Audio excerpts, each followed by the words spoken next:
Nous allons dans cette partie essayer de comprendre la notion de tableau en Java. Euh, Déjà, c'est quoi un tableau?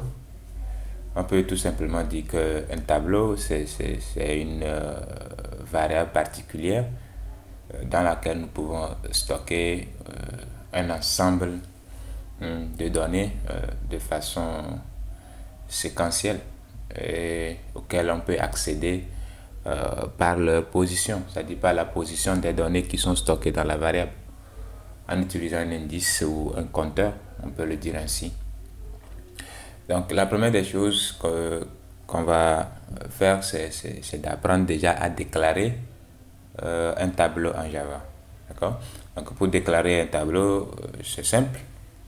Nous connaissons déjà les types de données en Java. Si je vais déclarer un tableau qui doit contenir un ensemble de nombres entiers, là je vais mettre int et je mets maintenant les accolades suivi du nom du tableau que je vais appeler ici tab int, d'accord, est égal. Maintenant j'ouvre les accolades, d'accord. Maintenant dans les accolades, maintenant je vais mettre la liste, d'accord, des nombres qui vont se retrouver dans mon tableau.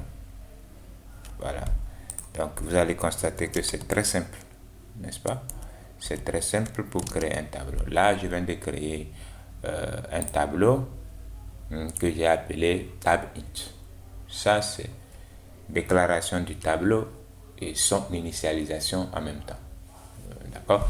Maintenant, si je veux créer un tableau de type double, je fais simplement double, d'accord, tab double, d'accord, et je mets les accolades ici, et puis j'ouvre, je mets égal, maintenant les accolades, d'accord. Bon, excusez-moi, je mélange accolades et crochets, accolades et crochets. Je pense que c'est ceci qu'on appelle les accolades, et ça, ce sont les crochets, d'accord. Donc devant, si vous constatez bien, dans la première déclaration, j'ai mis les crochets devant le type de données, et dans cette déclaration-ci, j'ai mis quoi? J'ai mis les crochets devant le nom de la variable, d'accord. Donc vous avez le choix, d'accord, vous avez le choix de mettre les crochets soit devant le nom, le type de la variable ou devant le nom de la variable, et on va voir la différence entre ces deux déclarations là. Donc là je suis en train de créer un tableau de type double, et maintenant qu'est-ce qu'il faut faire? Il faut juste initialiser avec les données qui sont, ou bien avec lesquelles je vais remplir mon tableau. C'est vrai que j'ai mis double, mais les entiers aussi sont des doubles. Donc un entier peut être stocké dans une variable de type double, ce qui fait que je peux mettre des valeurs sans partie à virgule. Je peux aussi ajouter d à côté, et généralement quand vous voyez d à côté d'une valeur, c'est pour dire que cette valeur est de type double. Très bien. Maintenant nous allons revenir sur la déclaration d'un tableau, d'accord. Donc c'est quoi la différence entre en déclarant un tableau comme ceci et en déclarant un tableau comme ceci? Ok, donc ici on a supposé qu'on fasse par exemple int, je vais mettre aussi ici plutôt autre, d'accord. Ça veut dire que je suis en train de déclarer en fait deux variables. Comme si vous remarquez très bien, nous avons la possibilité, d'accord, de déclarer deux variables ou bien plusieurs variables sur la même ligne, d'accord. Là, au niveau de cette déclaration, je suis en train de dire que tab it est un tableau, et aussi la variable de type autre aussi est un tableau. Donc ce qui fait que ici je peux mettre, d'accord, des accolades et essayer aussi de mettre des données dedans. Donc si vous mettez les accolades à côté de type de variable, toutes les variables qui vont suivre, ou bien toutes les variables que vous allez essayer de déclarer sur la même ligne, seront considérées aussi comme un tableau dont le contenu est du même type que le type de données à côté duquel vous avez placé vos crochets. Mais si j'essaie la même chose ici. Par exemple, je vais mettre ici virgule et je vais mettre aussi tab autre. D'accord. Imaginez que j'essaie de mettre un tableau. D'accord. Là, il refuse. Il ne va pas accepter le tableau. Et pourquoi est-ce qu'il va refuser le tableau? Parce que cette variable n'est pas considérée comme un tableau. Pourquoi? Parce que j'ai mis les accolades devant, d'accord, le nom de la variable. Ici, j'ai mis les accolades devant le nom de la variable. Donc, si je veux que cette variable aussi soit considérée comme un tableau, je peux simplement déplacer les accolades, d'accord, à côté du type de la variable. Et puis, toutes les variables qui vont suivre sont considérées comme, d'accord, un tableau. Donc, pour résumer, quand vous placez les accolades, les crochets devant, quand vous placez les crochets devant le type de données, d'accord, comme ceci, là, toutes les variables qui vont suivre sont considérées comme des tableaux. Mais quand vous placez les crochets devant le nom du tableau, alors c'est juste la variable devant laquelle vous avez placé les crochets qui est considéré comme un tableau, et toutes les autres variables qui vont suivre seront juste considérées comme une variable de type de données qui est derrière. Ça, c'est très simple. Très bien. Maintenant que nous savons déclarer le tableau, vous pouvez déclarer un tableau de type string. C'est vous qui savez ce que vous voulez faire avec votre tableau. Donc, string, je vais l'appeler tab str égale à, d'accord, et je mets maintenant les accolades, et puis je vais mettre le contenu de mon string, les chaînes de caractères que je vais mettre dedans. Ok, j'ai oublié de mettre les accolades, les crochets plutôt, voilà. Donc je mets ce que je veux dedans. Je vais mettre par exemple orange, supposons que c'est un tableau de fruits, hein, orange, quoi encore, mangue, etc. Vous voulez mettre tout ce que vous voulez. Donc c'est comme ça qu'on crée le tableau, très simple. Voilà, là nous avons créé un tableau et nous l'avons initialisé dans l'immédiat. Maintenant, nous allons voir si nous voulons créer un tableau sans avoir initialisé le tableau dans l'immédiat. Comment est-ce que nous pouvons le faire? C'est très simple. D'accord? Si je veux créer un tableau de type double toujours, d'accord, et sans avoir initialisé lors de la déclaration, donc je vais l'appeler tab double non initialisé, d'accord, égal à new double, et là j'ouvre les crochets et je mets le nombre d'éléments que mon tableau pourra stocker. Donc ici, ce que vous devez retenir, c'est que en Java, d'accord, nous sommes en train de travailler avec Java. Quand vous créez un tableau, si vous ne voulez pas initialiser le tableau dans l'immédiat, vous mettez le nombre de données, d'accord, vous mettez le nombre de valeurs que ce tableau pourra contenir. Et si vous mettez les données au-delà de ce nombre-là, il y aura problème, ça ne va pas marcher. Très important. Et très souvent, il y a des erreurs qui sont générées comme ça dans les programmes par manque, d'accord, de gestion efficace du nombre de places réservées pour des valeurs pour le tableau. Très bien. Donc, nous avons ainsi créé notre tableau, d'accord, qui n'a pas de valeur par défaut. On a juste spécifié le nombre de valeurs que pourra stocker notre tableau. Maintenant, nous allons voir comment est-ce que nous pouvons maintenant affecter des valeurs à notre tableau. Là, nous devons passer par les indices du tableau. En faisant comment? Il suffit juste de prendre le nom du tableau, d'accord, à l'indice 0. Vous savez très bien que quand généralement avec les tableaux, on commence par l'indice 0. On commence toujours par compter par à partir de 0. Donc le premier élément du tableau est à l'indice 0. Donc si je veux affecter une valeur dans le premier emplacement, d'accord, la première valeur, je veux la stocker au premier emplacement, là je dois la stocker à l'indice 0. Donc double. Ici, c'est double. J'étais en train d'écrire. Table double. Donc, je change ici aussi. Donc, table double 0 égale 5 par exemple. Donc, si quand je mets D à côté, c'est pour dire que la valeur est de type double. J'espère que vous me comprenez très bien. Ok. Donc là, j'ai affecté la valeur 5 au premier élément de mon tableau. Ça veut dire qu'il reste maintenant 9 emplacements. C'est bon. Donc, si je vais encore affecter une autre valeur, je fais la même chose. Je mets 1 maintenant. D'accord. Ça veut dire que le deuxième emplacement, je mets une autre valeur, 8 par exemple. Là, je viens d'affecter une valeur à l'emplacement 8. À l'emplacement 1. C'est ça.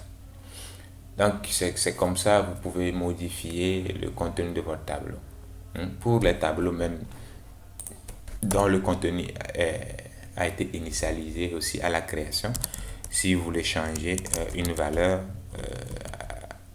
d'accord, à un indice donné, il suffit de mettre le nom du tableau avec les crochets, vous mettez l'indice entre les crochets et puis vous mettez la nouvelle valeur que vous voulez donner là-bas, tout simplement. Vous voyez que c'est très simple, Bon, voilà. Maintenant, nous savons créer notre tableau, nous savons l'initialiser à la création, nous savons créer un tableau qui n'a pas de valeur par défaut et nous savons aussi affecter des valeurs à des indices donnés. Qu'est-ce qu'il nous faut faire maintenant? Il faut qu'on apprenne à afficher le contenu de notre tableau. Donc ici, si je veux afficher au moins une valeur de mon tableau, je vais utiliser system.out .println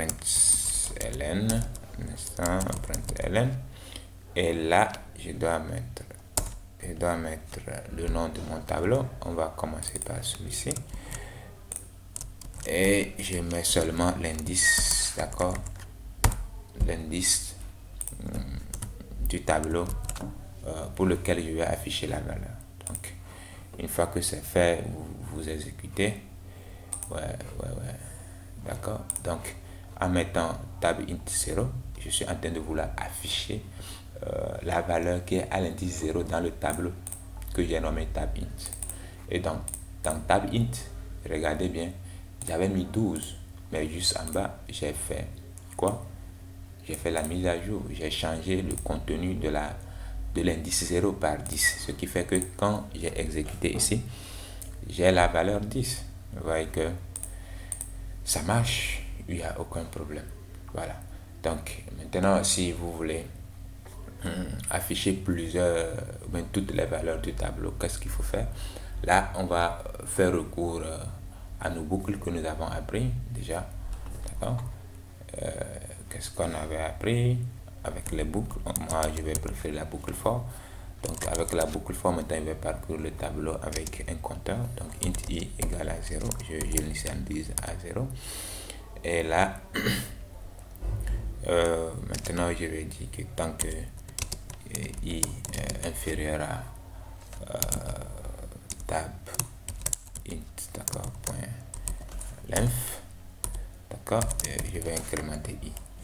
Donc je ne vais pas trop encore traîner sur cette écriture parce que nous l'avons déjà vu dans une session précédente. Donc pour ceux qui ne comprennent pas réellement ce que je suis en train d'écrire ici, peuvent revoir la session précédente.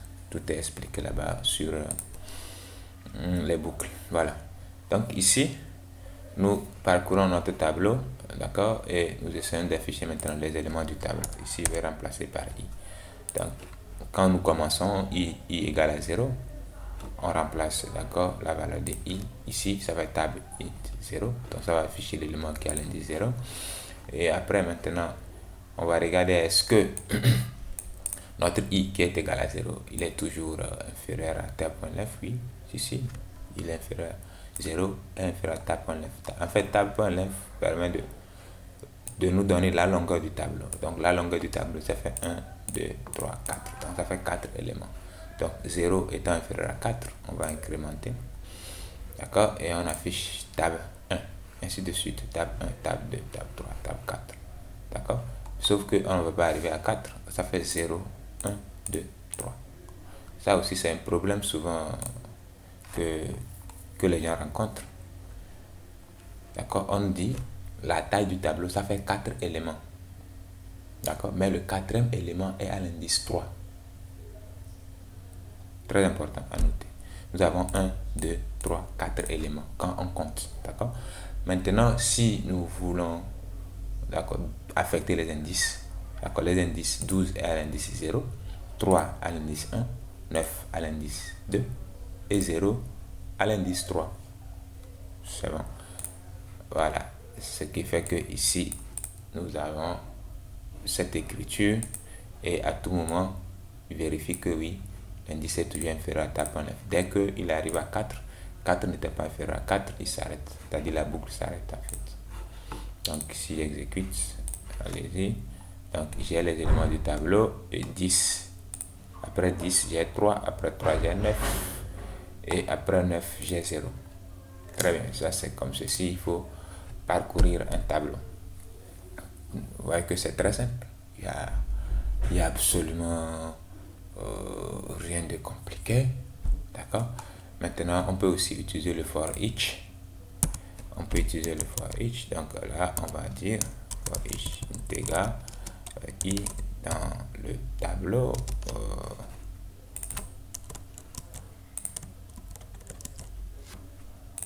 Je vais copier le tableau.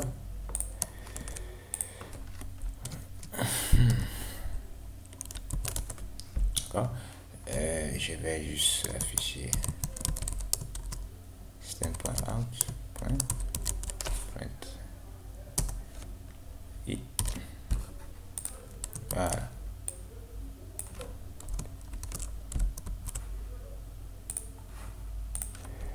Voilà, donc là, il a affiché mes éléments 10, 3, 9, 0. Bon, en fait, ici, c'est parce que je n'ai pas mis ln, c'est pour ça, c'est sur la même ligne. Voilà, donc 10, 3, 9, 0. Vous voyez que là, c'est très simple aussi. Donc, ça, c'est le for each de Java. Maintenant,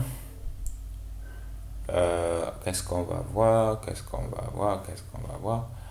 On va voir les tableaux multidimensionnels. Donc, les tableaux, bon, les matrices, si on peut les appeler comme ça, tableaux multidimensionnels. Là, nous allons créer un tableau à 2 dimensions. D'accord? Donc, ici, il a supposé que nous avons une matrice. On va prendre une matrice simple. 3 lignes, 3 colonnes. D'accord? Une matrice de 3 lignes, 3 colonnes avec les entiers. Très simple. Là, qu'est-ce qu'on va écrire? Bon, je vais enlever ceci et décommenter ceci. Très bien. Donc, je vais créer une matrice. D'accord? Ici, quand on parle de matrice, là, vous mettez 2 crochets. D'accord? Donc, je vais l'appeler matrice égale. Là, je vais l'initialiser en même temps. D'accord? Je vais l'initialiser en même temps. Là, j'ai le premier tableau. Donc, à l'intérieur du premier tableau, maintenant, je crée des autres petits tableaux. Voilà. Donc, j'ai dit 3 lignes, 3 colonnes. Donc, ça, ce sont, d'accord, les tableaux qui sont dans un tableau. Donc, ici, quand on parle de tableau multidimensionnel, comment on va fonctionner? On crée un grand tableau dans lequel nous avons maintenant plusieurs autres tableaux. Vous pouvez mettre autant que vous voulez. Je ne sais pas si vous comprenez. Autant de tableaux que vous voulez. Donc, vous créez un grand tableau qui, lui, maintenant, va contenir autant de tableaux que vous voulez. Donc, ça veut dire que mon grand tableau ici contient 3 autres tableaux. Et chaque tableau, maintenant, va contenir les lignes, d'accord, de la matrice. Donc, on va supposer que la première matrice contient les valeurs suivantes. Donc, ça fait combien? Ça fait 4. Ça va déjà. Ici, je vais mettre encore les éléments dans ma matrice. Je vais mettre 7. Ici, j'ai 0. J'ai 10. J'ai 4. Et puis, j'ai combien déjà? Un. Voilà. Donc ça, c'est un tableau. D'accord? Et à l'intérieur du tableau, nous avons 3 autres tableaux. Donc voilà. C'est comme ça, on crée un tableau multidimensionnel. Donc à 2 dimensions, si vous voulez. Maintenant, ça c'est un tableau que nous avons créé, nous avons initialisé en même temps. Il se peut que vous voulez créer un tableau, mais sans l'avoir initialisé à la création. Donc c'est la même chose comme précédemment. Là, je vais l'appeler matrice non initialisée. Et je fais new int. Et là, j'ouvre 2 accolades. Je vais mettre 2 ici. Et ici, je mets par exemple 4. Donc, que représentent ces valeurs 2 et 4? 2 représente le nombre de petits tableaux qui sont dans le grand tableau. Ça veut dire que j'ai un grand tableau, d'accord, qui va contenir 2 grands tableaux. C'est bon? Et les petits tableaux qui sont à l'intérieur auront quel nombre de valeurs? Voilà, eux, ils auront 4 valeurs chaque tableau. Donc, c'est ce qui signifie cette notation. J'espère que vous comprenez. Bon, pour tous ceux qui ne vont pas comprendre, vous pouvez laisser des commentaires. Je suis disponible. Je vais vous répondre à tout moment. Et si je ne réponds pas aussi, rappelez-moi, j'ai mon numéro qui est là. Je vais vous répondre à tout moment. Bon, très bien. Vous voyez que là, ça devient très facile. Il n'y a aucun problème.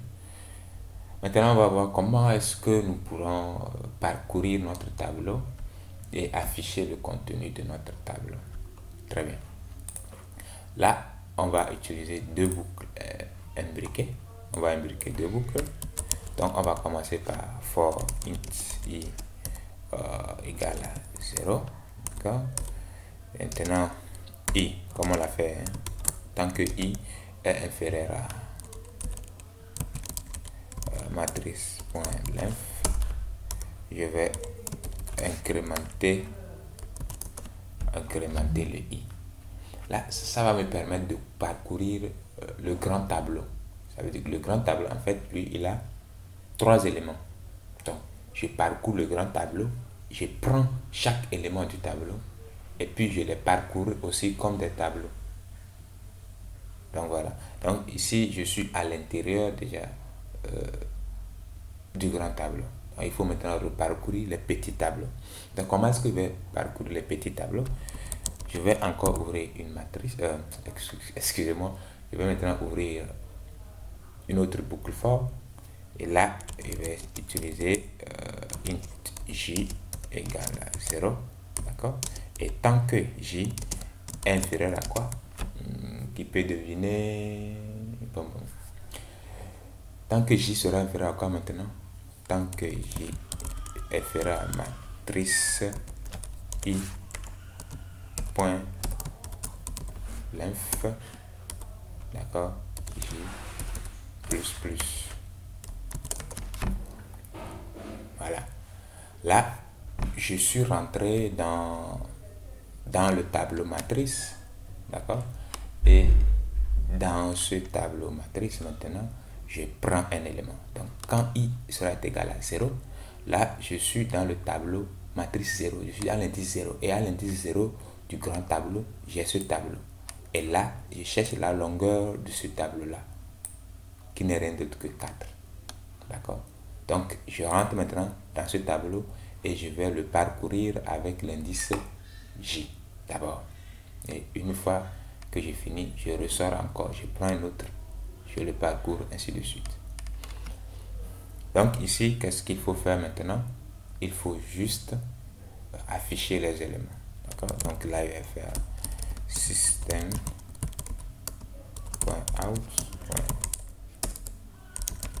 println